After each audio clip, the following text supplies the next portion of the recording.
புரிஞ்சுக்க சொல்றேன். நாயுடு வராரு. என்ன பாத்துட்டு இருக்க? அவர் வந்துடுவாரு. ஐயோ சிவா, உன்னை சீக்கிரமா ஒளிஞ்சுக்க சொல்றேன். இப்ப அவர் உன்னை பார்த்தானா பெரிய பிரச்சனை ஆயிடும். பாஷா, நீயே சொல்லி அவனை அனுப்பிச்சிருக்கப்படாதா? வா, 2 பேரும் போய் சொல்லுவோம். இப்ப சொன்ன அவர் ஒன்னும் நம்ப போறது இல்ல. பணம் இல்லாம இந்த வீட்டை விட்டு போக போறது இல்ல. ஐயோ, இந்த சமயத்துல அவ வேற தங்கிட்டா நம்ம பிளான் என்ன ஆகுறது? அண்ணே போய் வாங்க. ஆஷா, பணத்துக்காக தான் போயிருக்கேன், அவன்கிட்ட போய் சொல்லு. அவன் அதை நம்பலண்ணா. இதுல என் அம்மா இருக்காங்க.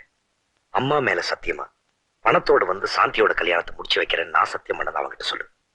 நிச்சயம் நம்ப.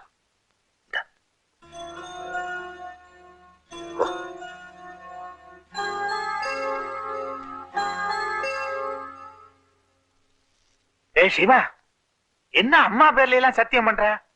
ஒருவேளை பணம் கிடைக்காம போச்சுன்னா என்ன பண்ணுவ?